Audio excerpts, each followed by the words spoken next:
ரெண்டே 2 நலத்திட்டம். பெண்களுக்கு இலவச போக்குவரத்து பேருந்து பயணம், இன்னொன்னு வந்து இந்த காலை சிற்றுண்டி. திரு எடப்பாடி பழனிசாமி அவர்கள் முதலமைச்சர் இருக்கும்போது நுங்கம்பாக்கத்துல அதை திறந்து வச்சாங்க.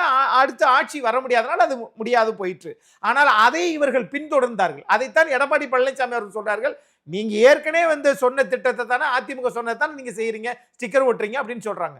ஆனா 2011 ஐயா சைதை துரைசாமி அவர்களால் கொண்டு வரப்பட்ட செல்வி ஜெயலலிதா அம்மா அவர்கள் வந்து நிதித்துறை அமைச்சர் சொல்றாரு, இல்லம்மா இதுக்கெல்லாம் காசு இல்லம்மா, ஒரு படி அரிசியில 60 இட்லி கொடுக்கலாம், ஆகவே 1 ரூபாய்க்கு 1 இட்லி என்று கொடுக்கலாம். ஆகவே கஷ்டப்பட்டு வந்தவங்களுக்கு தான் அந்த வழி தெரியும். ஆகவே புரட்சி தலைவர் எம்ஜிஆரும் சக்கரபாணி அவர்களும் அவர்களுக்கு கிடைக்கக்கூடிய உணவை இவர் அண்ணனுக்கு கொடுப்பாராம், அண்ணன் தம்பிக்கு கொடுப்பாராம், இருவரும் பங்கிட்டு உண்டார்கள். அதனால் தான் இங்க வந்து சத்துணவு திட்டம். ஏன் காமராஜர் மதிய உணவு திட்டத்தை கொண்டு வந்தாரு?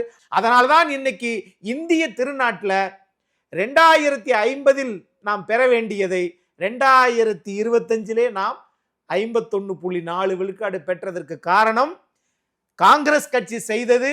அதை திராவிட கட்சிகள் காங்கிரஸ் கட்சி தானே செஞ்சிச்சு என்று மறுதளிக்கவில்லை, தூக்கி தூர போடல. அதன் தொடர்ச்சியாகத்தான் இன்னைக்கு திராவிட கட்சிகள் வளர்ந்து நிற்கிறது. அப்படிதான் நான் பார்க்கிறேன்.